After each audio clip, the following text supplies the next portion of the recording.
Galerinha, retornando aqui a parte 2 da aula de hoje, do vídeo, tá?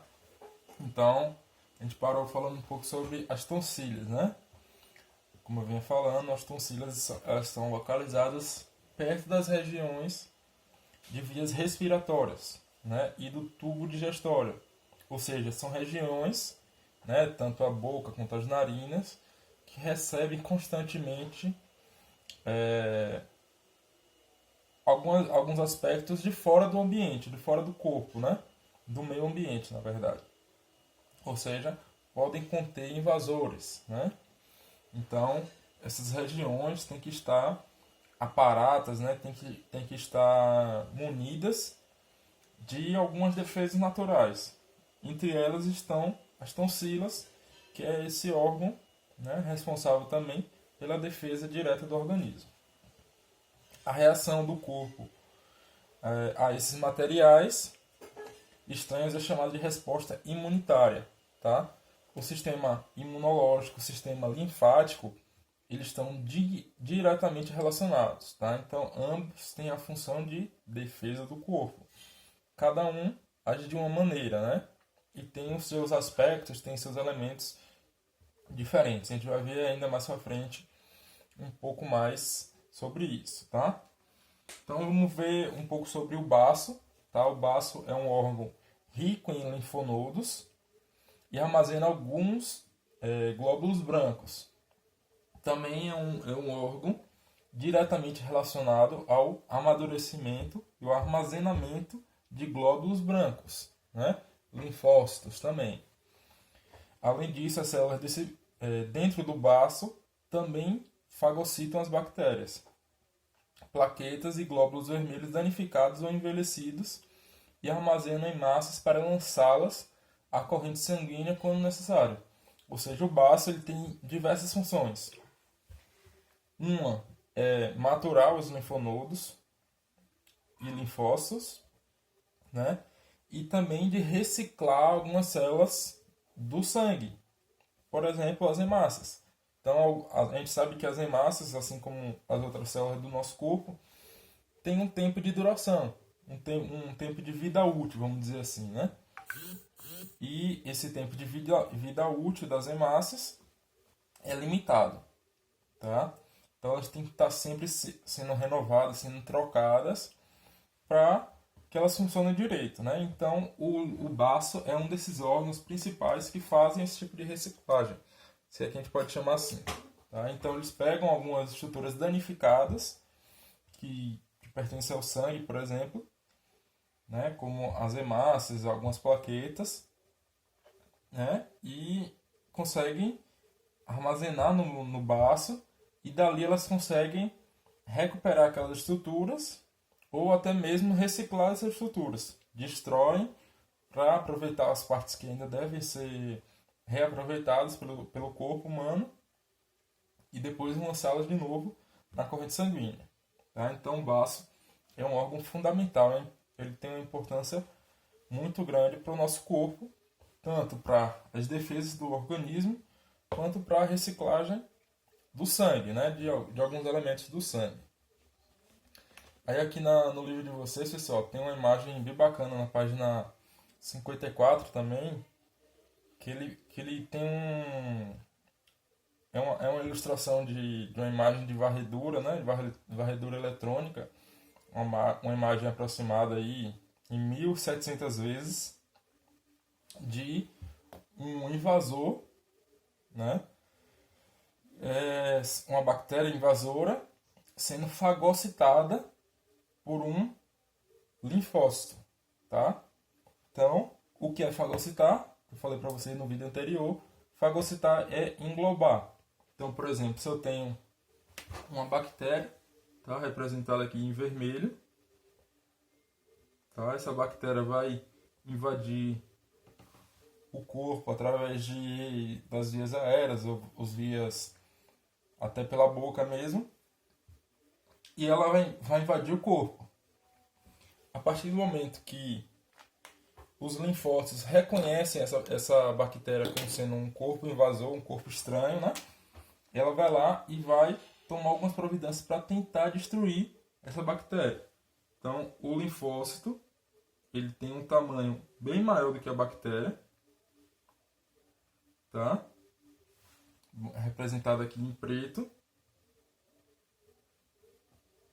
E ele vai se aproximando dessa bactéria até conseguir ir se modificando. A partir do momento que ele reconhece essa bactéria, ele vai fazendo umas modificações no seu corpo mesmo, né? Ele faz umas modificações. E essas modificações vão meio que abraçando a bactéria, tá vendo? Ela vai esticando do lado e vai englobando. Então, cada vez mais ela vai ampliando esses bracinhos, né, que ela lança. Cada vez mais, até conseguir, por sua vez, depois englobar essa bactéria. Uma vez que ela englobou essa bactéria, ela vai lançar suas defesas, né, para tentar destruir. Então ela consegue engolir, vamos dizer assim, né? Englobou a bactéria e aqui ela vai destruir essa bactéria. A bactéria vai ser fragmentada. Então ela vai ter sua parede retida, né? Destruída, e parte do material dessa bactéria vai vazar, né? Então vai ser engolido, né? Englobado pelo linfócito. Então, com o tempo, o linfócito ele vai destruir essa bactéria, né? E depois ele vai voltando à sua forma natural. E a bactéria morreu, tá? É um dos principais mecanismos de defesa do organismo, é a fagocitose. Então, fagocitar é englobar, né? Engolir, vamos dizer assim, os invasores, e lá ele consegue destruir esse organismo, tá? Então, dito aqui agora esse exemplo sobre a fagocitose, vamos ver mais um pouco sobre o funcionamento do organismo, né, do sistema linfático, tá? O funcionamento, como é que ele funciona? Na página 55 você tem o exemplo. A linfa, né, que é formada por materiais que saem dos capilares, é conduzida lentamente pelos vasos linfáticos até retornar à circulação sanguínea e se misturar com o sangue. Então, a linfa, que é formada por materiais que também fazem parte ali do sangue, né? Ela consegue ir lentamente, porque ela precisa fazer uma varredura, vamos dizer assim, né? Uma aspersão bem devagar para conseguir olhar com precisão, com exatidão, se há ali algum invasor. Então ela percorre também não só o sistema linfático, como também o sistema sanguíneo, e fica ali a espreita, né, procura de algum invasor, tá? Então por isso que ela tem essa circulação mais devagar, mais demorada, mas ela fica ali se alternando entre os capilares. Então a linfa está dentro dos capilares também, vai para o sistema linfático e depois volta para a circulação sanguínea. Ela é um processo mesclado, né? Então ela, como eu falei para vocês no último vídeo, né, na última aula, eles estão interligados diretamente. Então, sistema linfático e circulação sanguínea é interligado o tempo todo, tá bom?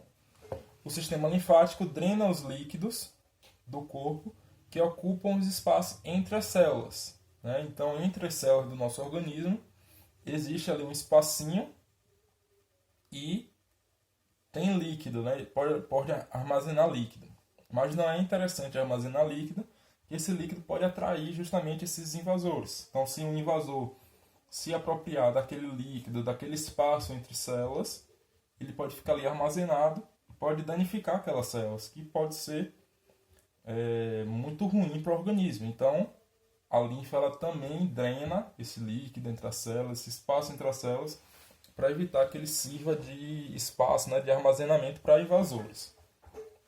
Ao contrário das artérias e das veias, os vasos linfáticos não têm seu líquido impulsionado diretamente pelo coração. Então, diferente do sistema circulatório, o sistema linfático ele não é impulsionado pelo coração. Tá? Então, a gente sabe que o coração tem a função, né, de bombear, de impulsionar esse sangue para veias, para artérias e capilares, enquanto que o sistema linfático não precisa de um órgão como o coração, porque, como eu já falei anteriormente, ele tem uma circulação mais lenta, né? Já o sangue tem uma circulação rápida, ele precisa percorrer o corpo rapidamente para evitar que falte oxigênio no organismo. A função dos linfáticos já não é essa, não precisa ter pressa, né? A função dele é circular no corpo, não precisa ser forte, por isso ele não tem um órgão muscular como o coração para fazer esse impulso. Belezinha? A pulsação das artérias próximas e principalmente os movimentos musculares são responsáveis pela circulação da linfa. Então, o próprio movimento dos músculos promovem a circulação da linfa, né? Então, a linfa também vai estar nos músculos, vai estar nas artérias, nas veias, nos capilares, como a gente já viu anteriormente. E esse movimento dos músculos promove também a circulação da linfa, do sistema linfático. Junto à rede de vasos do sistema linfático, encontram-se os linfonodos. Tá? Esses são especializados na filtração da linfa e contém grande quantidade de linfócitos. Então, os linfonodos funcionam ali como uma espécie de dreno, né? Eles drenam o sistema linfático, que passam por dentro deles também, né? O sistema está lá circulando e ele vai circular por dentro desses linfonodos. Esses linfonodos, como eu falei para vocês, estão carregados de linfócitos, os glóbulos brancos. Se nessa drenagem ele encontra um invasor, uma bactéria, um vírus, um fungo, esse linfócito vai lá e vai começar a agir nele. Vai lá, pode englobar ele, pode destruí-lo de alguma forma. Quando ocorre uma infecção provocada por um vírus, por exemplo, né? Bactérias, outros agentes estranhos ao organismo, os linfócitos dos linfonodos se multiplicam e levam essas estruturas a inchar, formando o que popularmente é denominado de íngua, né? Então a íngua, por exemplo, quem nunca viu ou quem nunca passou, por exemplo, uma fase que você estava doente e algumas partes do seu corpo começaram a inchar. Por exemplo, como falei, embaixo da axila é um dos principais indicativos. Então quando a gente está doente, por exemplo, o médico, um dos primeiros aspectos que ele analisa, né, é a garganta, ele olha as axilas, vê se tem alguma região inchada, porque esses inchaços podem indicar que tem algum patógeno, né, algum invasor, algum agente invasor naquela região. Então, o que é que significa esse inchaço? Simplesmente a multiplicação dos linfócitos. Como os linfócitos, eu falei para vocês, têm um tamanho maior do que as células invasoras, por exemplo, uma bactéria, um fungo, um vírus, ela consegue ter um tamanho que a gente consegue mesmo visualizar até a olho nu que aquela região está mais inchadinha. Esse inchaço é esse aumento de linfócitos presentes naquela região. Tá bom? Nessa situação, os linfócitos fagocitam os micro-organismos e outros materiais estranhos da circulação. Os linfonodos também atuam como filtro, né? Retendo partículas que são aprisionadas e dirigidas pelos linfócitos, tá? E digeridas pelos linfócitos. Então, como eu falei para vocês, os linfonodos têm essa função principal de drenagem, né? De filtração, não só do sangue, como também do sistema linfático, para tentar encontrar algum agente invasor que esteja ali pelo organismo. Tá, gente? Então, na página 55 também tem uma imagem muito legal que mostra a localização de cada uma dessas estruturas, desses órgãos, E principalmente são regiões, como eu falei para vocês, estratégicas, né? Regiões principalmente perto das vias respiratórias, como nariz, boca, olho ou ouvido, ou regiões não só de respiração, mas que estão ali sujeitas à invasão de micro-organismos. Então, principalmente essa região da cabeça, do tórax, recebe muito linfócitos, né? Tem muita presença de linfonodos também. Então, gente, para finalizar a aula de hoje, eu tenho aqui duas questões da página 55, tá? E vamos responder aqui agora. A primeira questão ela pergunta o seguinte: organize uma tabela comparativa entre o sangue e a linfa, indicando os sistemas do corpo a que pertencem, tá? A composição de cada um, os vasos em que circulam e o modo como são impulsionados, né? Como são liberados. Aí eu fiz aqui uma tabelinha e aí eu coloquei o sistema de sangue e da linfa, tá? Então o sistema do sangue é o sistema cardiovascular, né? E o sistema circulatório. E o sistema da linfa é o sistema linfático, tá? Então dois sistemas diferentes, porém ambos têm um papel de circulação no organismo, né? A segunda pergunta é a composição. A gente já viu também nas aulas anteriores que a composição do sangue é o quê? Plasma e células, né? Principalmente as hemácias e plaquetas, né?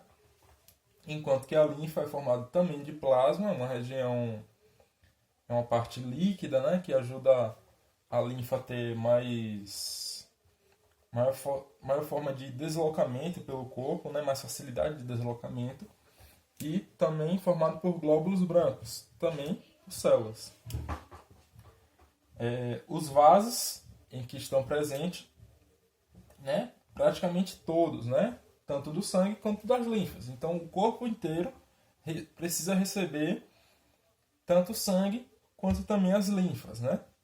A linfa. Então no corpo inteiro tem essa circulação diretamente, tá? E a última pergunta que ele faz é como é a forma de impulsionamento, né? Desses dois sistemas. Então, o do sangue, que eu coloquei aqui, sístole versus diástole, que nada mais é do que os movimentos do coração. Então, sístole é contração, diástole relaxamento, né? Então é o movimento do coração, sístole e diástole. Enquanto que o impulsionamento do sistema linfático é pela contração dos músculos, né? Então todos os músculos, quando a gente faz um movimento de qualquer musculatura do nosso corpo, a gente está ajudando a impulsionar o sistema linfático. Tá bom, galerinha? Qualquer dúvida, eu quero que vocês tirem lá no fórum, tá?